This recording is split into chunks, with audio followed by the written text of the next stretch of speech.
Tomlinson.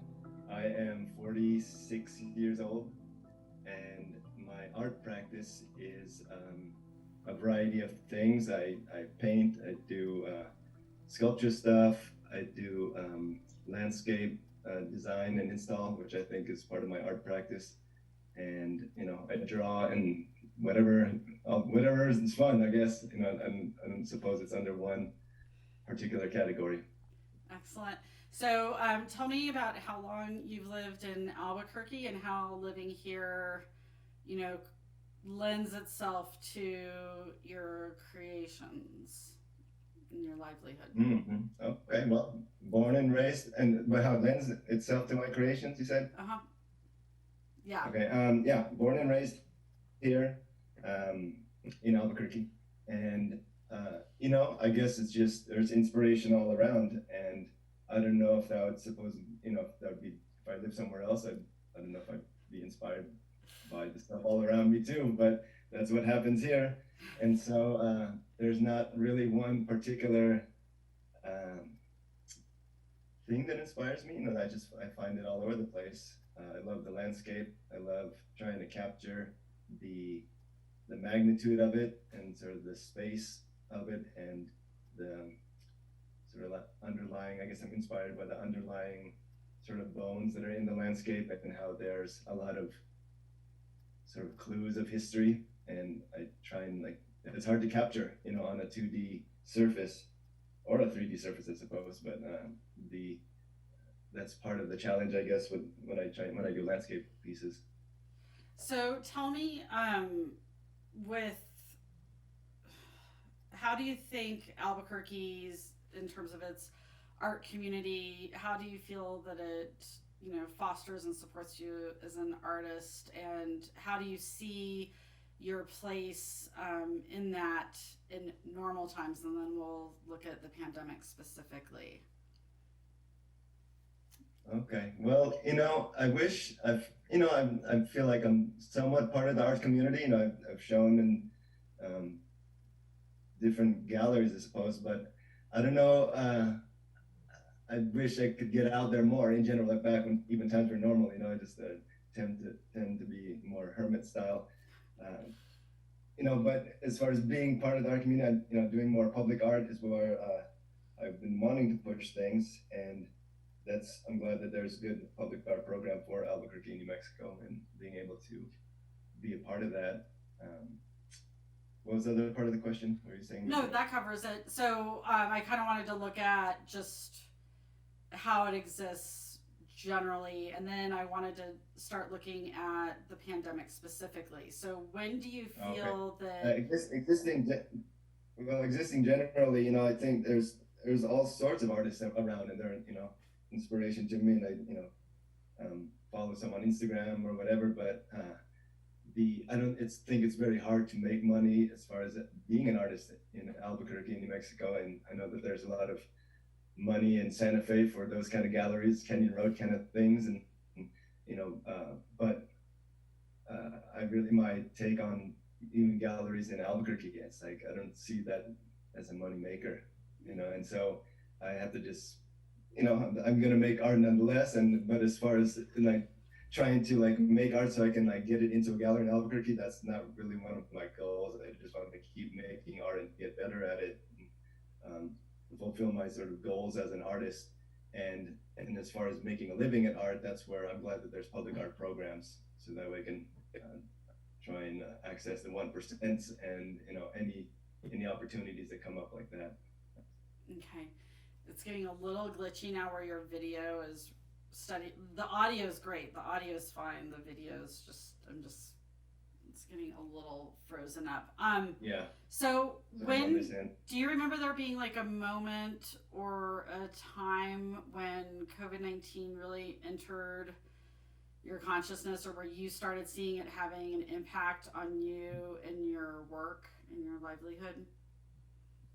Yeah, well, it got a little bit weird being down at the studio because there's a number of other people in there, and so it was that the initial freak out of everyone, it's everywhere and everyone's got it, and just trying to stay isolated, and then that was just right towards the beginning when the stay-at-home orders were just starting to come out.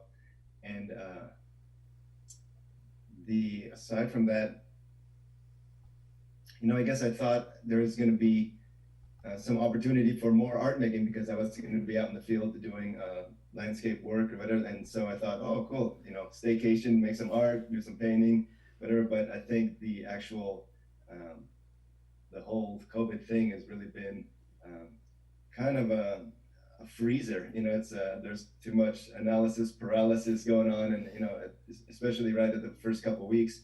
I think now I've gone into some drawings and gotten I'm opened up a little bit, but initially it was just sort of like, what is under motivation or inspiration to do anything creative wise, other than creatively figure out how to get more groceries and toilet paper and all that business.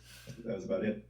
Right. Well, and I want to ask you too, because it's, are you not going into your studio now? Are you primarily working at home then? And the fact that you do have a family, you're not just sharing this, wife and child, you're all sharing the space, and how trying to be, I don't know, productive or do your work or do your creating in that. How is the pandemic and those social isolation impacting all of that? Well, I've opened up my basement studio again, but just as I got out of it, so into an official studio. So now I'm back in my basement studio. So I got all cleaned up and up and working. We did work out some time allotments with my studio mates where we can just be down there one at a time, essentially, for my office mates. And so but I haven't really been down there. It's taken a couple of weeks to get into the groove of just where am I and what am I doing here at home as far as homeschooling and eating food and all that kind of stuff, to where I'm now easing into making things here at home. So it feels like it's sort of yet another jolt to, I'm now going to take myself down to the studio and get in the groove there. So I'm just kind of rolling with it here at the house for now and picking up supplies and such at the studio when I need. Okay, and you might be the first artist I'm talking to that's also a parent. So I'd like to hear about just that, like even outside of, art, just your day-to-day existence and how that is all playing out with this and parenting through it. It's been difficult. There's just homeschooling, for one, just getting figured out what is going on with Oh, you froze up. Hold on. If you can hear me, this pause. or through ATS. Start over again because it froze up on you. Okay, So yeah, just start from the top. we're good now. I think so. Okay, yeah, it's been very difficult as far as the doing a version of homeschooling and getting adjusted to what the online classes are requiring from APS. And we're getting up to speed with that, but just no problem. Then just the time management, and also just one of the things was getting, let's see, getting chunks of time where we can really focus on whatever it is that we're doing rather than jumping around so much, because it's being at home, right, gets a little stir crazy. And so it'd be nice to just like him to be able to focus on one thing for a while. So one thing I did do is we started a drawing together where I knew that it was going to be very meditative and a lot of just lines and very simple drawing, but it allowed him to just focus on drawing straight parallel lines for hours. And I think hopefully it helped just to calm the mind down and just be present with the moment. And I know that always helps me, and that's a lot of part of my process. It's a meditative thing, and I think it helped out a little bit. And now we're getting into the groove of his assignments and stuff. So it's getting better, but definitely an adjustment. So for the audience who doesn't know, how old is your son, and what? Because he has his own. He's very creative spirit too. So can you talk about that as well, like, you know, the fact that you're able to kind of tap into that and explore some of those things with him? Did you think it helps that is he maybe a Yeah, little bit well, more primed for artistic expression? I think it's just a matter of doing it just so you can realize that it can be a very positive experience and healing. He likes to draw and stuff, but at the same time, he also likes screen time and video games and all that. And now it's just a matter of, he's a 13-year-old, eighth grade boy that, his social media is a big presence in his life. And there's just a lot of things that are distractions in my mind, but mandatory at the same time just for him to keep up a social life. But right now, I feel like I really need to set an example and actually create situations where he does engage his artistic side. He does do music and play guitar and stuff. But I think creating opportunities to really just sit down and draw lines, or just even, things that you don't necessarily have to think too much about, but it'll, at the end of it all, you realize, oh, I learned about proportion. I learned about, you know, my hand-eye coordination and keeping things steady, and learned about the power of, of lines and how they can create different perspectives. Or, there's a lot to learn from just simple drawing exercises. And so at some point, I just realized that, well, I need to just teach the way how I know to do things.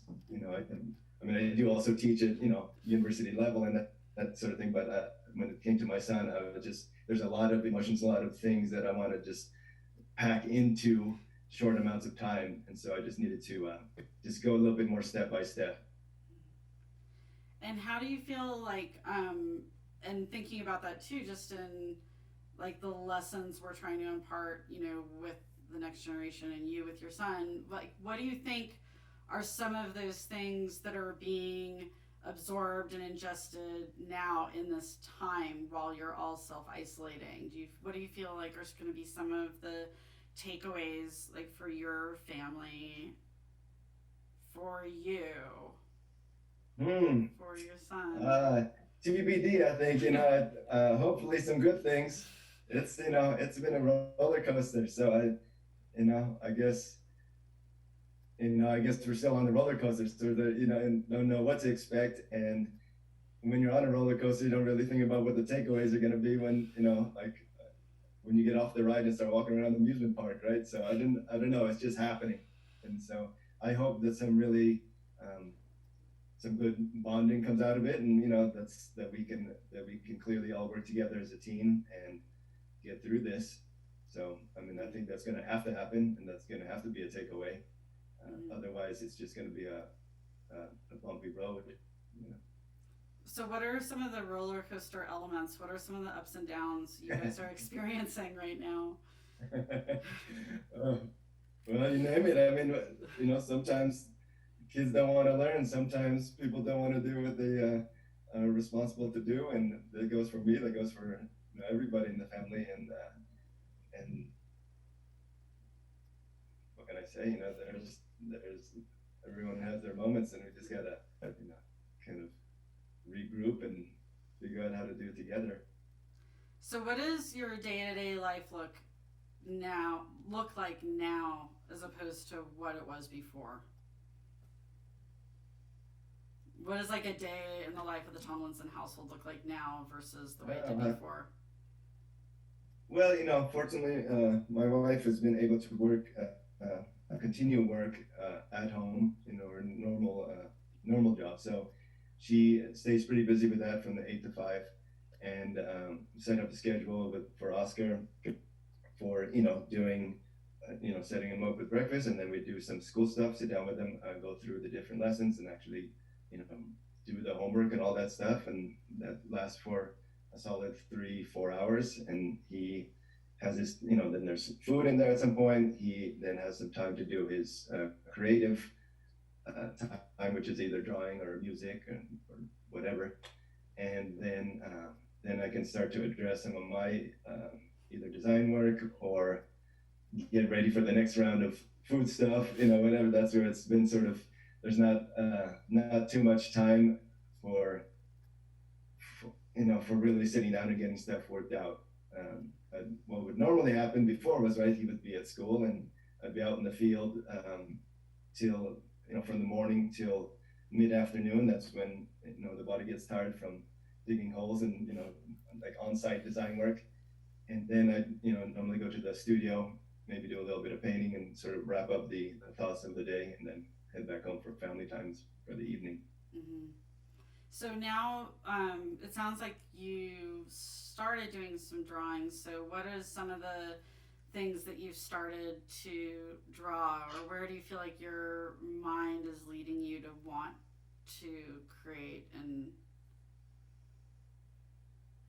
Well, the drawing that I started out. Let me think of what else. I've done some clay sculpting, but also drawing wise, it's just been in a way. It's funny. This drawing it's of a New Mexico building. Actually, no, I can show you on the. yeah, show. Hold it up a little bit. Oh, okay, yeah, there we go. Yeah. Nope, you can pull it back. So nice details. So it's really a sketch about.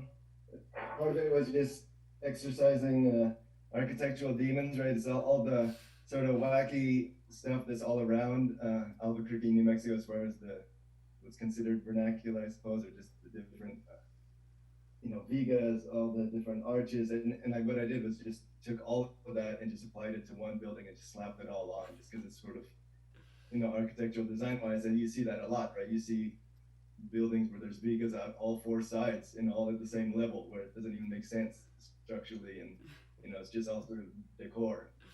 So I thought that'd be kind of fun to make a building that has all of it all at once, and it's sort of, this DJ plays all the hits kind of building. Nice, excellent. So that's like the main one. You've really, been... it was driven by. What's that? Hold on, it froze up. What were you saying? I don't know. Shoot. I think I was asking you what you were saying. Oh, okay. It was just freezing up. So, I mean, is there anything with this experience that's changing your perspective in terms of like your art and your work and how to move through it as this thing evolves? Have there been any kind of shifts in? Well, what's nice is that now that I'm getting back into it, there are a number of calls for public art throughout the Southwest that I'm applying for, and it's giving me some time to get, fortunately, some of them allow for concept sketches to be included with the RFQ, and so I'm putting together some of those sketches now, and I'm able to focus more time on those than I maybe would not be normally, because I'd be busy with other actual jobs that are paying. Yeah, so that's been nice. And then I think maybe what I was saying before with the drawing that I started is that it was all driven by just ink. I like using fountain pens to draw because it's basically committing to the line. I mean, there's no erasing things or anything, and so you have to really be present with every line that's drawn, and that's it's something that's just really enjoyable and calming for me. So I just needed to have the scheme that I wanted to go after, and then from there, just inking it is sort of, that's the sort of fun part where I have to be very present, because if it meant, you get one shot with each pass, and so I like that. It's been fun. And with you, because you do work in all these different mediums and all these different ways, different outlets, is it the drawing then that you think you find the most healing or that works for you within this context of COVID, or what would be or is it just as far as different medium? You cut out a little bit. Yeah, just as far as different mediums, or do you feel like just because of the parameters that COVID's putting on you that you're inhibited to that, or I mean, what is kind of in working through these times, what do you find the medium that's serving you the best? Yeah, I can, if I think about it too much and start thinking, okay, this is going to be a piece that I can potentially put in a gallery or sell to some entity or whatever it is, then I start thinking too much about the medium and how I'm going to execute it, and like it becoming a product that's packaged up. And then that starts to become a little bit too restrictive in a way for right now, as far as talking about um, art making in the time of COVID. I'm forgetting, or I'm just disregarding sort of where the future of the piece might be, and I'm just going with whatever feels funnest to do, the most soothing, and that if that's going to be watercolor, that'll be watercolor. If it's going to be just pencil on paper, that'll be. I don't want to overthink it right now, because I just want to actually just be making, rather than thinking about the product that's so I can make money on the thing. I mean, it is something that has to be thought about, and money does have to be made, but it's it can be stifling if I overthink the art product too much. Mm-hmm. Mm-hmm. And do you? I mean, it should seem obvious, but why is that important to be in that mindset right now? Why is it important to just be okay with like doing that and not thinking about the inhibitors and the restrictions? Oh, because then nothing gets made. I mean, I have to be able to just jump right in, right, rather than think about, oh, okay, once I start this, I'm going to do this, and it's going to be blah blah blah blah. Right? I just need to just start going, and usually in my experience in the past, once I'm going, then everything will just kind of fall into place. But things just need to get going. I'm over the analysis paralysis, sort of frozen weeks, and or I feel like I am. And who knows? Maybe I still binge watch COVID news and all that stuff. So it's just need to loosen things up and keep things flowing. Right. And how long would you say that analysis paralysis lasted for you? And definitely the first like 2-3 weeks, something like that. We also had I had my niece and nephew-in-law all of a sudden, it's sort of like unexpectedly staying with us for the initial stay-at-home orders, and that was a little bit of a twist in the schedule there. And so there's a few different factors, I think that caused the art to be put on hold for a second. Mm-hmm. Now I just want it to be, I want to get back to it. My artwork, my process helps me understand the world around me. It helps me process my thoughts. It helps me process, metabolize in a way what's going on with me and my relationship to the world. So I think that's why I just need it flowing, because it's gonna basically means things are being processed, and it's gonna help me just move forward. Mm-hmm. No, it's great, and I think it's great that you're sharing that with Oscar too. Do you think that? Yeah, well, I hope it sticks. Say again. I hope it sticks. I hope something rubs off on him as far as realizing that. Who knows? But this time will tell. Right. Is there anything that I haven't covered or in doing these interviews that you think would be good to ask? No, I don't know. I was curious what was the interview going to be about. Anyway, I knew it was something about COVID. It's always difficult to talk about art and my art process and those sort of things to begin with. Even without a virus lurking out there. That I think, I'm sure everyone deals with pandemic stuff in their own way, and I hope that maybe there might be more artists out there now than before the COVID thing, because people really do have to sort of hunker down at home and think of creative ways to deal with situations. And I feel like that's what being an artist is to begin with. And so maybe it'll help bring more more people to understand what artists do and appreciate more art. Maybe, I don't know. I'm not sure.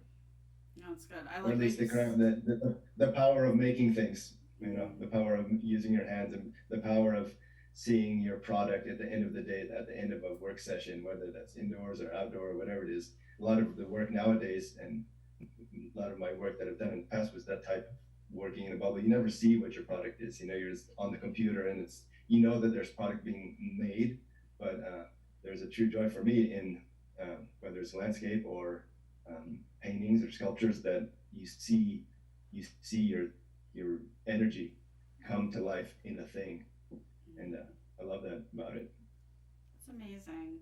That's a great note to end on. I think that's lovely. And I think it'll be interesting to see coming out of this, like people, how they want to engage with something that's tactile and, and how to be Mhm. resourceful and work with what you have and to make, like you're Yeah. saying. I agree. Mhm. So, That's all stuff that I feel like yeah, I feel like it's stuff that I learned from my grandma, who would just, I don't know if she was really an artist. She did collage things, like she would stick photos onto paintings, to put us into the painting. And she had a very artistic mind, but she was very much about resourcefulness and like just that creativity. And I never really thought about it then, but I can see that that's an inspiration for me mm, now. It's that whatever mm, it is going down, we can make it happen. We can make something work. yeah.